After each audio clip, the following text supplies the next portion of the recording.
Welcome to my channel, USA Battle Zone. Tonight, I'm going to tell you a story that will shake your heart and remind you what courage, loyalty, and sacrifice truly mean. It's a story of a woman, wounded and barely standing, who silenced a squad of hardened Navy SEALs when her past was revealed by their commander. This is not just a war story. It's a story of pain, redemption, and unbreakable spirit. So sit back, turn up the sound, and let's step onto the battlefield, where heroes are made, and legends are born. Fade in, battlefield ambience, faint radio chatter, heavy breathing. The sun was setting over the red sands of Kandahar. The sky was bruised with smoke and fire, a storm of gunmetal gray and blood orange. Dust rolled across the base like waves of an angry sea. The platoon had been out there for 12 hours of chaos, ambush, and loss. The SEAL team, Alpha 6, had barely made it back to the extraction zone. They were 7 men, and 1 woman. Her name was Lieutenant Mara Collins. She was the team's combat medic, and she was bleeding from her shoulder, her thigh, and a deep gash across her cheek that looked like it was carved by a blade of fire.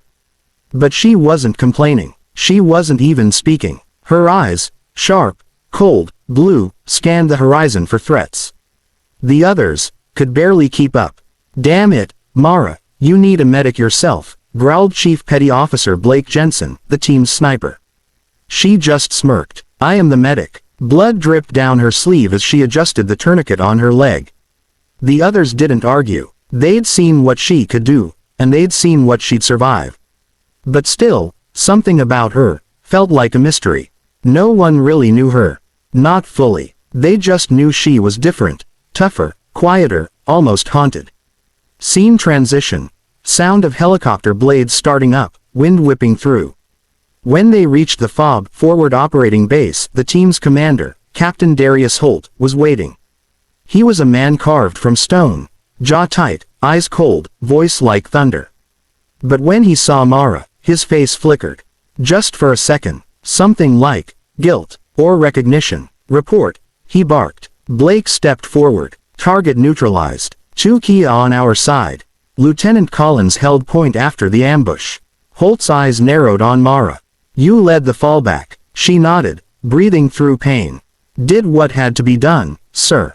He gave a slow, heavy nod. "Understood. Debrief in 15. She saluted, turned, and nearly collapsed. Jensen caught her just before she hit the dirt. "Easy, LT, he muttered. She gritted her teeth. "I said I'm fine." But she wasn't. Not even close. Montage. Slow music, flickers of memories, gunfire, explosions, screams. In the med bay, the lights were dim. The doctor stitched her up without words. But while she lay there, staring at the ceiling, Mara's mind wasn't in that tent. It was far away, back in a time she never spoke of. 10 years earlier, she was only 19 when her world ended. Her father, Colonel James Collins, had been a respected officer. Until a mission went wrong. A covert op in Eastern Europe, civilian casualties, classified reports. He was blamed. He took the fall, and when the tribunal stripped him of his honor, he put a gun to his head. Mara watched it happen, and she swore that night she would carry the weight of his name, his failures, and his memory, until her last breath. Back to present.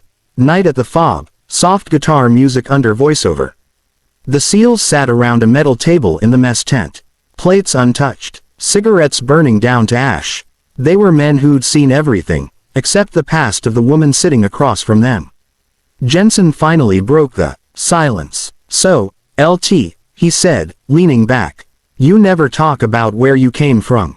You Army before this. CIA. What's your story?" Mara just looked at him. A faint smile. "My story doesn't matter," she said quietly. "Only the mission does." He chuckled. "Come on. Everyone's got a story." Before she could reply, the tent flap opened, and Captain Holt walked in. "Listen up," he said. "You've got 48 hours to regroup.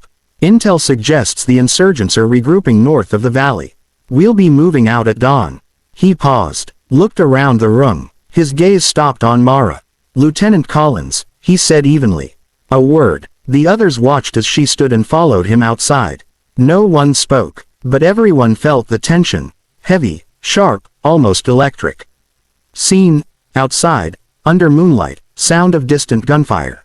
Holt stood by a Humvee, hands on his hips. "You shouldn't be here, Mara," he said quietly. She froze. "Permission to speak freely, sir." "Go ahead. Then don't tell me where I belong."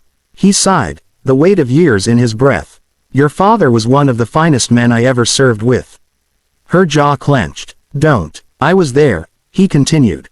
"I saw what they did to him. He took the blame for something he didn't do." Her eyes glistened, not with weakness, but with fury. "Then why didn't you say something? Why didn't you stop them?" He looked away. "Because I couldn't. Because I was ordered not to." Silence. The kind that burns. Finally, she whispered, "That's why I joined. To finish what he started. To prove his name still means something." He nodded slowly. "He'd be proud of you. More than you'll ever know." But she turned away, whispering under her breath, "No, Captain." He'd just ask why it took me so long. Transition. Next morning, dawn light, chopper spinning up, tense music. The next mission was a nightmare from the start. The team had to infiltrate a mountain village suspected of harboring insurgent leaders. Intel said it was lightly guarded. Intel was wrong. Within minutes, they were surrounded. Gunfire rained down from the cliffs, sand exploding like fireworks around them. Jensen took a bullet to the shoulder. The comms officer went down. And Mara, she ran through the hail of bullets, dragging bodies to cover, blood soaking through her uniform. "LT, fall back," Holt shouted through the radio. But she didn't. She was kneeling beside Jensen, pressing gauze against his wound. "I'm not leaving him," she yelled. "Collins, that's an order." She slammed a fresh mag into her rifle. "Then court-martial me later." Her hands were shaking, not from fear, but from fury. She saw one of the insurgents charging from the ridge. She turned, fired, one shot. Dead center. Her breath hitched, her shoulder throbbed, but she didn't stop. One by one, she got the men out, until only she and Holt remained. The last explosion threw her across the dirt. When she opened her eyes, everything was spinning. Smoke, dust, and silence. Then Holt's voice. "Mara, get up." But she couldn't move. Blood pooled beneath her arm. Her vision blurred. He ran to her side, lifting her up. "Stay with me," she whispered, half conscious. "I'm fine, just tired." He pressed a hand against her wound. "You're not dying on my watch." She looked up at him through the haze. "Then whose watch did you let my father die on?" His eyes filled with pain. But he didn't answer. He just carried her to the evac point as the chopper's blades roared overhead. Montage.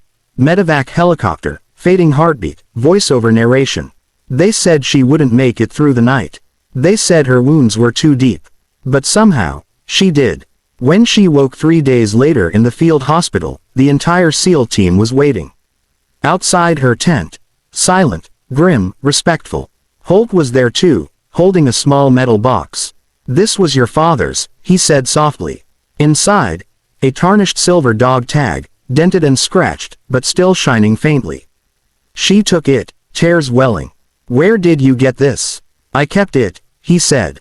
"All these years. I thought maybe one day, you deserve to wear it." Her voice cracked. "I never wanted to deserve it, sir. I just wanted him back." He nodded. "So did I." Scene. Weeks later, debrief room, the team gathered again. When she returned to the base, still limping, still scarred, the SEALs stood when she entered.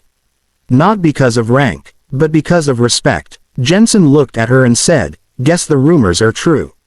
She frowned. "What rumors?" "That you're the colonel's daughter. That you carried his name through hell and back." She froze, eyes darting to Holt, who nodded slowly. "They deserve to know," he said.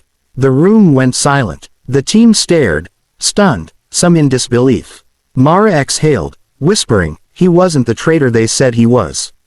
He died protecting the mission. The truth was buried, but I'm here to finish what he started." For a long moment, no one spoke. Then Jensen stood up, walked to her, and saluted. "Ma'am," he said quietly. "You've already done that." One by one, the others followed. The entire team, saluting her. And in that moment, the weight she'd carried for a decade began to lift. Montage. Soft orchestral music, images of recovery and reflection. Weeks turned into months. Her scars healed, but the memories didn't. Still, she stayed. She trained harder than ever. She led more missions, and every time she did, the men followed her without question. Because they'd seen her fight when she could barely stand. Because they'd seen her bleed for them, and smile through the pain. Because they knew, she wasn't just a soldier. She was a survivor, a legend. And when she stood on the tarmac months later, watching another helicopter take off, she finally let herself whisper to the wind, "I did it, Dad." The breeze seemed to answer. Soft, warm, proud. Ending. Cinematic outro. Voiceover slow and emotional. Sometimes, the strongest warriors aren't the ones who never fall, but the ones who rise, again and again, even when their hearts are broken and their bodies are scarred. Lieutenant Mara Collins was more than a soldier. She was proof that honor can be lost, and found again. That redemption isn't given. It's earned, one battle, one breath, one heartbeat at a time. So if you're listening to this right now, wherever you are, remember. You never know what someone's fighting through. And sometimes, the quietest person in the room carries the loudest scars. Outro. Music swells, flag waving in slow motion. Thank you for watching, and for standing with those who stand for us. If this story moved you, if it made you feel something, don't forget to like, comment, and subscribe to USA Battle Zone for more stories of courage, sacrifice, and the human spirit. Until next time, stay strong, stay brave, and never forget the ones who fought, even when they could barely stand.